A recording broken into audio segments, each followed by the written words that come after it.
Greetings and God's perfect love from the transition team. As we discussed in the last update, we have a three-pronged approach to returning to in-person worship. Continuation of our digital worship platform, a drive-in option utilizing an FM transmitter, and finally, the in-church, in-person option. As always, our overarching goal is to ensure the health and safety of every member of our church family and our community.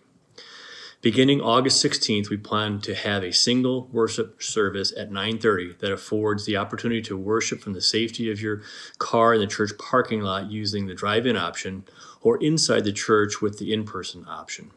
It is important to note that while we all desire to return to normal, current social distancing guidelines will by necessity create a somewhat different worship experience. In order to create the required space, the service will be held in the fellowship hall, and reservations are required so that we will be able to arrange seating to comply with distancing guidelines. You can secure your reservation by calling the church office.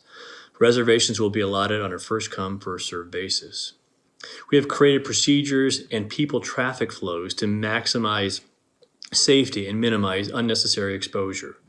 We ask that you abide by these carefully crafted measures as directed by our ushers and church staff.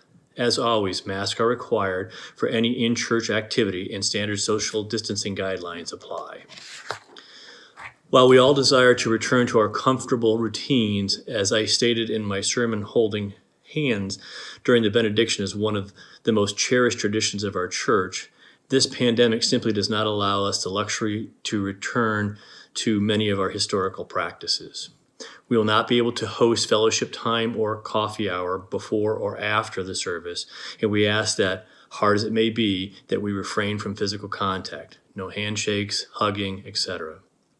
We see this return to in-person worship as an iterative process and will alter the service and processes as necessary based on the trajectory of the pandemic and the needs of our church family. We thank you for your patience and prayers during this trying time. We are guided by the words of Paul in his letter to the Philippians. In humility, value others above yourselves, not looking to your own interests, but to each of you to the interests of others. Philippians 2, chapters 3 and 4. Thank you.